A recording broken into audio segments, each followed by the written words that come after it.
Morning. We've got two different air masses. We've got clear skies. It's nice and quiet down in our southern counties right now. But as you get up towards the lake, we're dealing with a mix of rain and wet snow here this morning. Wet snow coming down pretty good. Southern Ashtabula County right now. Geauga County getting a little bit of a break, and then the rain picks back up as you get up towards Mayfield Heights area. Pepper Pike heading out towards Solon, dealing with some rain. That extends back into Shaker Heights. And out towards the west, Lorain, Elyria, Oberlin, you've been dealing with some rain. That will get into Bay Village, eventually into the Berea area. And then down towards the south, we've got clear skies. So what happens the rest of the day? Well, frontal boundaries heading down to the south. So we've got colder air moving in, and notice the snow being picked up in Michigan right now. I just tweeted this out a couple minutes ago. There's going to be a burst of snow later this morning. This band is pretty well organized. I do expect later on this morning some pretty good snow to fly in here, and the wind is going to start to pick up as well. Until then, temperatures are the big story. We started near 40. We're already back into the 30s, and we're going to slowly fall back as we go throughout the day. Notice how wind is very light here this morning. There's virtually no wind to deal with. But watch how the gusts really pick up. No gusts here this morning, but by 11, we've got gusts over 20. That's a breeze. But then it really starts to pick up this afternoon as that cold air really sinks in. And as a result, we are going to turn blustery with some snow flying around out in the snow belt this afternoon.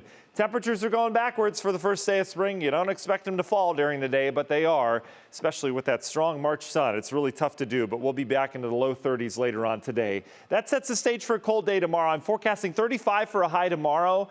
Why is that bad or different? Well, it's because our average is 50, right? 35 usually not bad in January or February, but we should be up around 50 degrees this time of year, so that's cold even for this time of year. National Design Mart hour-by-hour forecast. Models picking up on that burst of snow for everyone later on this morning.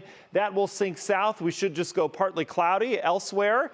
Exception being the snow belt. We're going to have some lingering lake snow, especially out towards the east. If you're traveling up towards Erie, they're expecting several inches of snow from this with a winter weather advisory, maybe an inch or so out in the snow belt here locally. But temperatures come down tonight. Waking up tomorrow morning, it's going to feel like 10 to 15 degrees.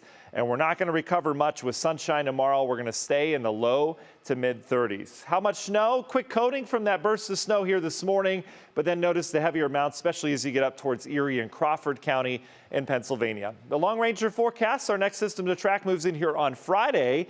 The track hasn't changed with this, heads right through Ohio. Looks like a mix of wet snow and mainly a cold rain to deal with. Just kind of a wet day on Friday.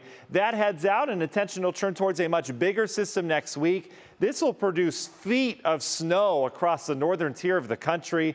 They were in the 70s too a couple weeks ago. But for us, we get a warm flow out ahead of it, and then eventually we get some rain in here later next week. It doesn't look like this warm up that's coming, though, lasts that long. And it does look like we're right back to the cool air behind that. Union Home Mortgage 7-day forecasts. There's your cooler temperatures throughout the 7-day, exception being Monday, Tuesday, should make it into the 50s. Mo?